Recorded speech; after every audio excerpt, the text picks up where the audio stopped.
Hello, everyone. You are listening to the latest Flyers Talk podcast presented by Great Railing. I am Jordan Hall, and as always, I am joined by the dynamic Joe Fordyce. We are live from Rivers Casino. And Joe, I think it's safe to say there's not a lot of positives right now if you're the Flyers. They have more injuries since the last time we talked on this podcast. They have more losses since the last time we talked on this podcast. 7 straight now, 0-5-2 in their last 7. And Joe, I hate to say it, and it probably doesn't sound well to Flyers fans, but it's just starting to feel more and more like last year. Would you agree? It definitely is, and I was just going to say that it's. I mentioned last week on the pod that there's the coach has been changed. The standard or culture, I know John Tortorella doesn't like that word, that has been seemingly changed. You have a lot of players on this team though that were part of those 10-game winless streaks last year, though, and you can't just take that out of the DNA of them as players and what they've gone through in their careers.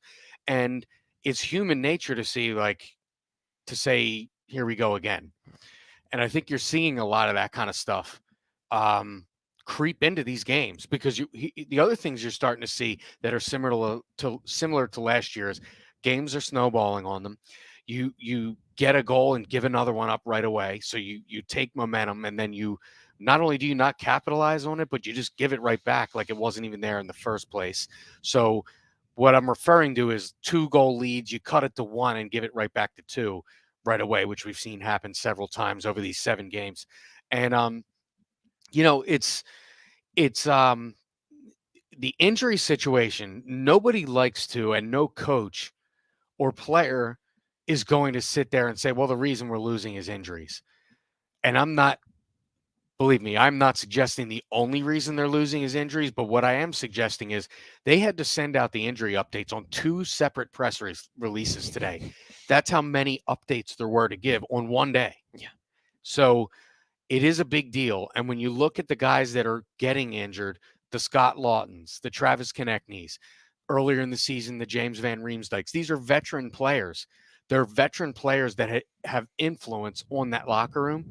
They're not there. So now you're relying more and more and more on the youth. And you even saw John Tortorella say it last night. He was quick to point out on the one goal that a 27-year-old didn't back up the play, and another goal on the other goal, a guy that's a veteran of a bunch of NHL games didn't back up the play. So he wanted to make clear that it wasn't all about the youth because everyone's questions are about the youth because there's so many young guys that probably are not ready to play in this league that are not only playing, but they're in major roles. I mean, we saw Morgan Frost play on the first line the other night. I don't think anyone would argue that Morgan Frost is ready to play first line center minutes, but he was the other night.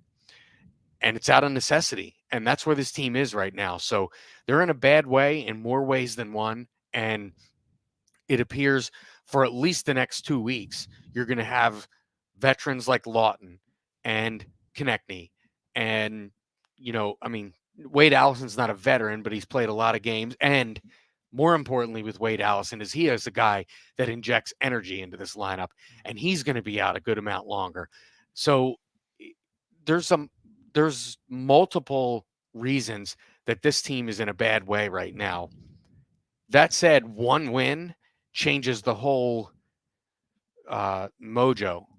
Yeah. The problem is you're playing the Capitals, who haven't been playing up to their standard this year, and you're playing the Penguins, who haven't been playing up to their standard this year, and then you're playing the Islanders, who I feel like this Islanders team has just been a thorn in the Flyers' side ever since the bubble when they lost to them in the playoffs up in Toronto.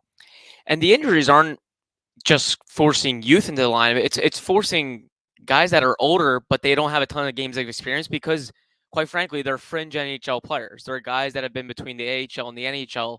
So it's not even like the Flyers are littered with young guys. They're littered with inexperience, and that's just an indictment on the injuries and where they stand from a talent standpoint in the organization. I think just to follow up on that, like Zach McEwen's playing power play minutes. Right. I'm pretty sure Zach McEwen never thought about power play minutes, let alone lobbied for them or expected them before a few weeks ago, Right. or maybe say last year before the Flyers signed him, because it it's been kind of a thin situation. But still, this is not Zach McEwen's bread and butter is not playing on the power play. It Yeah. just isn't. Now, I'm not. Believe me, his offensive production this year, you never could have predicted this. But I think one time last night I looked up and had Farabee was out there playing with McEwen and Delorier, and I'm thinking this is where they are. I Yeah. mean, you have two ideally checking line players playing with perhaps the best scorer on the team, and it just shows you where this team is right now. Yeah. In Monday's loss to the Flames, 10 of the Flyers' 12 forwards had under 200 games of NHL experience. A lot of those guys aren't young. They're just guys that have literally battled for roles and careers in the NHL. Patrick Brown's not young. Zach McEwen's not particularly young. Lucas Sedlak, not very young. Max Willman, not the youngest guy in the world, but these are guys that again are, in many eyes, fourth line players, fringe guys, guys that are going to be fighting for jobs. There's nothing wrong with their effort or their attitude. They're just not there from a talent standpoint. And that just shows you how hurt the Flyers are. Travis Konechny is going to miss approximately 10 to 14 days with an upper body injury. Scott Lawton's going to be out approximately 2 weeks. So they are missing 6 forwards and important guys. They're not just role players, they're important guys. Joe, we really thought this team would struggle to score goals this year from the start of the year. We knew offense was going to be our problem, that they were going to have to hang their hat on effort, defense, and Carter Hart. Well, now they're 6 guys down from that outlook.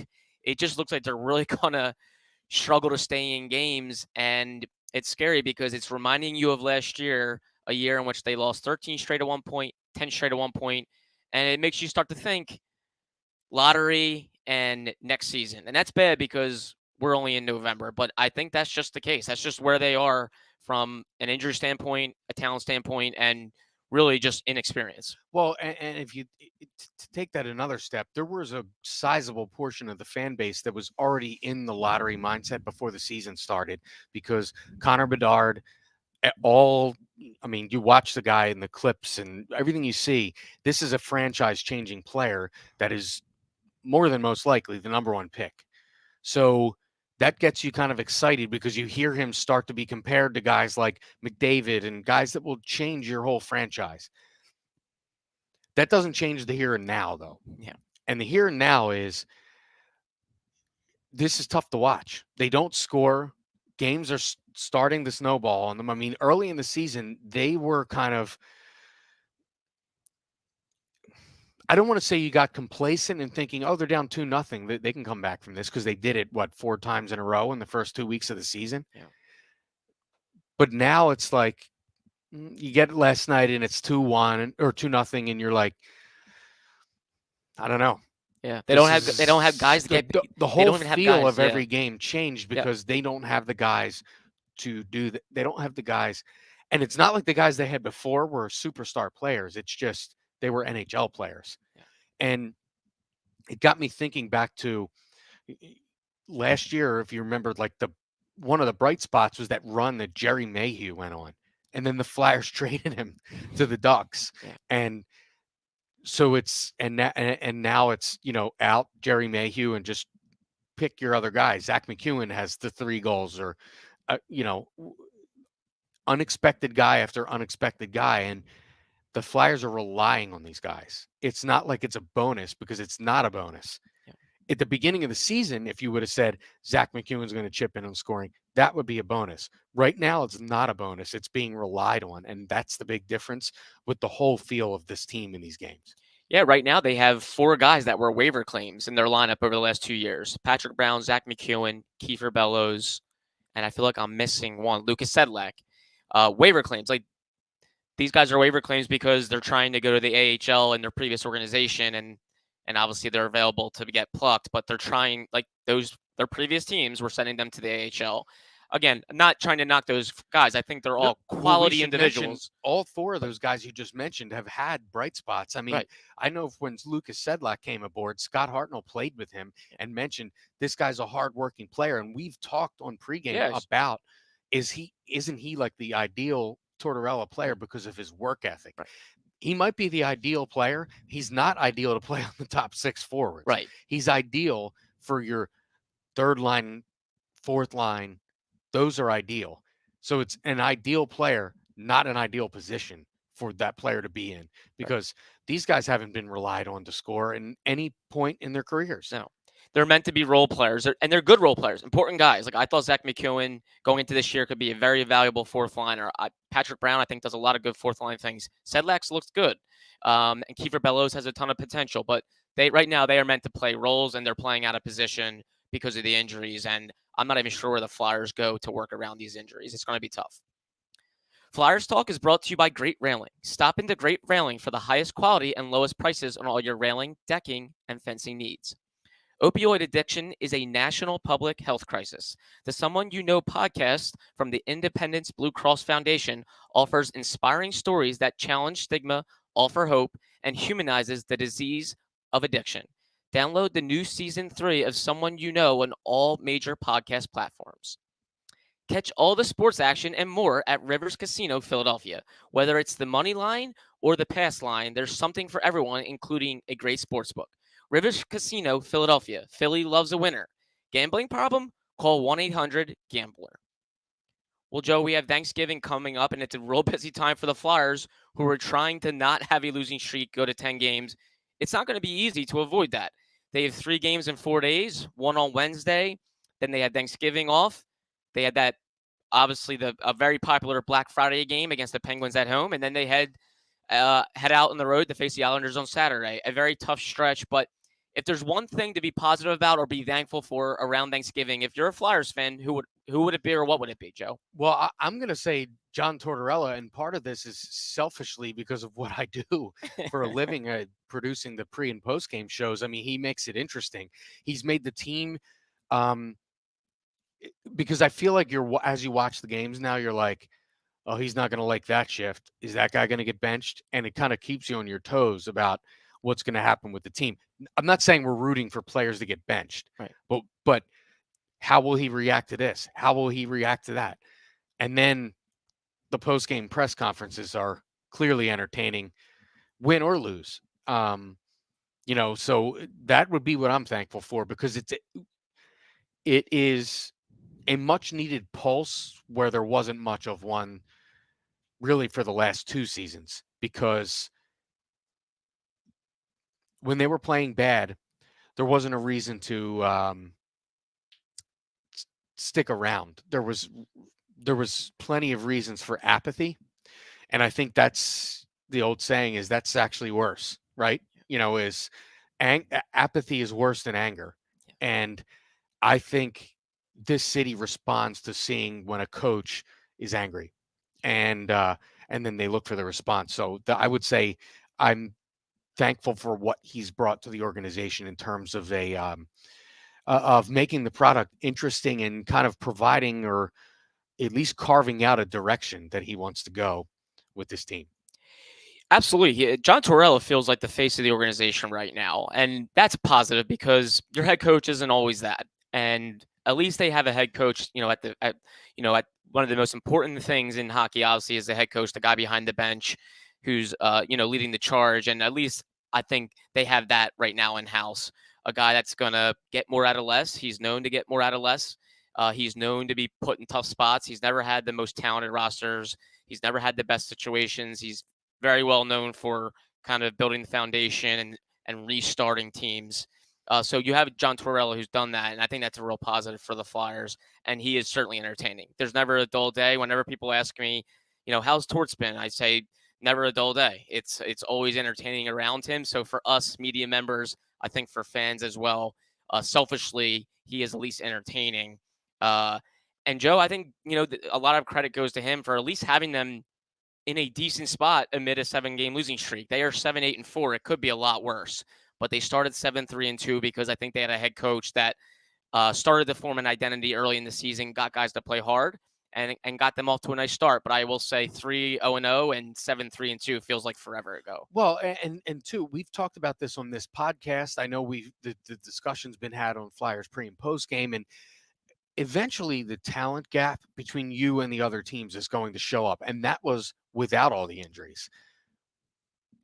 With all of these injuries, it's just hard to overcome that. I mean, you look at the other night against Montreal in the overtime, they're putting out Nick Suzuki and Cole Caulfield, and those two players, they really have a better chance to score a goal than anybody that was active for the Flyers that night. I mean, after the injury, Mhm. Lawton injury in that game, but you're fighting an uphill battle and not like this uphill battle, and that's before the game starts. And the, the talent, there's a reason the top end talent get paid what they do, and that's because they're better than the majority of the players. And the Flyers are just right now, as simple as this sounds, they're playing a lot of teams that have more good players than they do, and Mm. that's not going to change. Washington, Pittsburgh, Islanders. I would say the Islanders are the most similar kind of team that they're going to face coming up because, you don't have 50 goal scorers on the Islanders, but they're the team they've had the most trouble with in the past 2 years. So it's not going to be easy to get out of this losing streak and kind of turn things in a better direction. And what makes me feel that this year is a little different than last season, even though injuries are catching up? The injuries hit last year a little later. Ryan Ellis obviously went out after 4 games, and that was a damaging loss, but they had bigger ones come up later. Sean Couturier in December being one of them. Hayes came back, but then was out for a large uh, chunk of time. And when he came back, season was already done with. So I feel like the injuries, at least right now, are hitting early, and a lot of them aren't long term. The Konechny, the Lawtons, those are a couple of weeks. JVR's getting closer. He could be early to mid-December. So if the Flyers can somewhat stay afloat, get a big win here or there, feel like you steal one against a divisional team, you kind of stem the tide a little bit, and you can keep yourself at least in it and relevant, and then you get some guys back. So I feel like it's not as daunting as last season, but it's still starting to feel like it with a losing streak that's growing and injuries that are piling. Those are the two things that are scary. Joe, for me, I would say what I'm thankful for, if I'm a Flyers fan, it would be Owen Tippett. Owen Tippett is a guy that was in a huge trade last season, a franchise-altering trade when the Flyers dealt Claude Giroux away at the March deadline. The one player the Flyers got back, the key player, was Owen Tippett, and a lot of people felt like there was upside there, felt like he could be a guy that could be a part of their youth movement moving forward. And I think he looks like one of their best players. And he's only 23. 6 goals, 10 points in 14 games. He was out with a head injury for a little while, but I think you can at least say there's something there. There looks like there's something there with a young player. And right now, the Flyers have to look for those silver linings. Who are young players that look like they could be a part of this moving forward? And to me, Tippett is showing signs. I'm not sure what type of player he is yet, but he's showing signs. And that's one thing I think you can, if you're the Flyers, point out and say, hey, that's a positive. So when you look at his game, he has the thing that this team lacks, speed.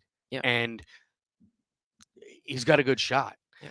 And I'll just point out that the other night when he scored the goal off the faceoff, if you looked at what he did, it was almost like he channeled some of Claude Giroux, which was interesting because he came down to the faceoff circle with his like backhand, like he was going to sweep the puck backwards, and then at the last second changed it and did the shot and caught guys sleeping. And that's the kind of stuff that Giroux would used to do, where we would say, now that's just an intelligent player, a player that recognizes a situation and recognizes, quite frankly, that his team needs a lift and makes a play like that. So I was impressed by that. And overall, like the other goal that he scored in that game, he pulls the puck back, like he drags it back to the middle a little bit and shoots it between the defenseman's legs and uses them as a screen. I mean, these are things that intelligent guys with good high hockey IQ, these are plays that they make. And I don't think the Flyers have enough of those guys right now because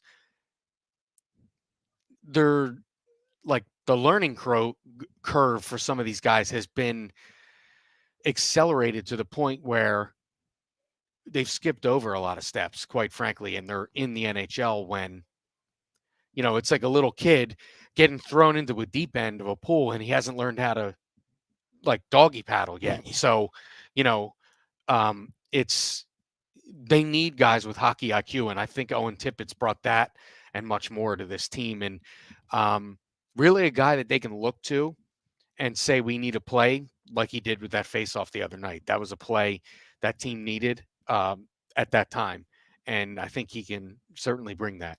Yeah, and I think the real positive is he's doing it in a lineup that's decimated. Sometimes you see young players, they have to play with talented guys, when the lineup's full, and that's when they stand out.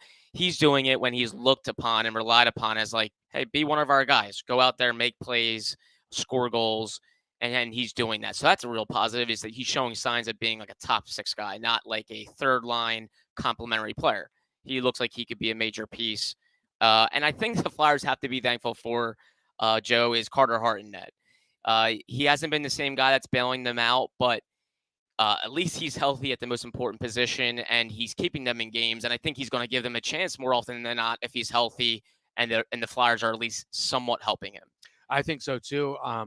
And I was really we haven't heard a ton from Carter this year. I feel like he hasn't talked to the media as much as he normally does. But last night we saw after the game, and he was very his demeanor always is very telling to me, and it was a very confident, like, yeah, just a few bad bounces if we did this, but it wasn't down on your luck, Carter, which we have seen, and that's concerning. 2 years ago, it was very concerning, and we saw it a lot. We haven't seen it from him since, and I think that's very telling. Um, and again, he's doing this with a decimated lineup. Not necessarily that the defense core is decimated so much, but this team doesn't have a lot of forwards right now that you would say that the defensive part of their game is a strong suit, Mm. and that's typical of a team that's playing a bunch of young players because defense is not generally the first thing that comes along with a young player. That's usually what comes along as you learn more. And I think this team right now has a lot of young guys that have a lot to learn in terms of the defensive side of the game. And, Carter has stood tall in many cases this year. And while we're talking about the injuries, I should bring up we showed a stat the other night on pregame that someone put out there team games since the last healthy game. Healthy game meaning nobody out with injury, nobody out sick, nobody out. And the Flyers were 67 games ahead of the next team in the NHL in the number one spot. That was entering Saturday's game. So that was 333. So now it's been 335 games since the last time they played a healthy roster. Now, Brian Ellis has missed, what has he played? 4 games since he signed with the His team. career. Yep. So um, that takes you out of the mix there generally. But most of the time, let's be honest, it hasn't just been about Ryan Ellis. It's been about multiple other injuries in key spots on this team. Yeah, it's okay to admit sometimes when the teams just deal with misfortune. Like it's just, like how injuries are so out of your control. Like that's the one thing you really can't control for the most part. And the Scott Laughton injury the other night is a perfect example. I Yeah. mean, how many times has Scott Laughton gotten checked where he's hit the ice and his head doesn't hit the ice and he's totally fine? But the other night that happens, and and we don't know the severity of it. It didn't look good going off, especially that guy. He's as tough as it comes. Yep. And to see him go off like that, it's not good. Yeah. And we know he's out 2 weeks at least. So, yeah, that's the kind of thing that's out of your control. And I know fans are probably tired of hearing about injuries. I mean, I know I'm tired of writing about them. We've talked about injuries ad nauseum over the past 2 years, but the reality is the Flyers are dealing with a lot of them, and they need to get through this stretch here and not let it spiral. I think that's the big thing here. Is last year they let things spiral, and it made that season depressing. Fans lost complete hope. They brought in John Tortorella to stabilize. And so they didn't have to be a Stanley Cup contender. They didn't even have to be a playoff team. The goal was to stabilize and not let things spiral. I think that's the challenge here is keep this at least somewhat on the tracks where they can stay relevant and have fans coming back, Joe. I think that's the real challenge. And you hear John Tortorella constantly reference that he is not going to be disappointed or angry with effort and that they're playing with effort. We haven't really seen him come out and say that there wasn't effort there. Last night he came out and said they were flat to start the game. I feel like that was the most critical thing he said after a game that encapsulated the whole team. Um, he hasn't really come out and blasted their effort as a whole. And in fact, he's been completely the opposite in defending it. So, I mean, he, talked yesterday after morning skate about the Montreal game he thought was one of their best played games of the year, and that he usually doesn't go in the locker room after the game, and he went in that game because he wanted everyone to know how happy he was with their team's effort. So are we to take every word? Are we going to take this all at face value, or do we think that he is behind the scenes maybe a little more upset with it than he's letting on? I don't know. He's always sort of been a face value guy. Yeah. So that's the way I'm going to take it. Yeah. And they definitely got to get a win here over these next 3 games. Like, you just don't want to let this thing get too much closer to double digits, because everyone, including all the guys for the most part in that locker room, are going to think last year. And you can't have people thinking last season. So that will be the key. And I think a divisional win, these next 3 games, all divisional opponents, that can do something for confidence in terms of, hey, we beat, a team within our division that we expect to be pretty good. That'll be the key for the Flyers here coming up. Yeah, and if you can get 1 or 2 wins in these 3 games, they're against teams that could provide you some momentum. Yep. It's one thing if you're beating a Western Conference team that you see twice a year, but if you go out and you beat a Washington Capitals, or you beat the Pittsburgh Penguins, the New York Islanders, these are wins that can carry on, and you're going to see these teams a good amount of times, despite the fact that Pittsburgh is only in town once this year, which is hard to believe. Truly hard to believe, and it'll be Friday on Black Friday, day after Thanksgiving, a popular game for Flyers fans, and I think the atmosphere should be pretty good despite the Flyers struggling right now. And we'll have it all covered right here on the Flyers Talk podcast presented by Great Railing. Love to be here, right here live in Rivers Casino, Philadelphia, and we'll have plenty more coverage on the podcast coming up after this 3 and 4 stretch. But Joe Fordyce, a big thank you as always. A big thank you to Tom Feiner, our video producer, and Ben Berry, our podcast producer. And of course, Flyers fans, as always, thank you so much for listening to the Flyers Talk podcast presented by Great Railing. Wherever you get your podcasts, please rate and listen, and we can't wait to talk to you next time.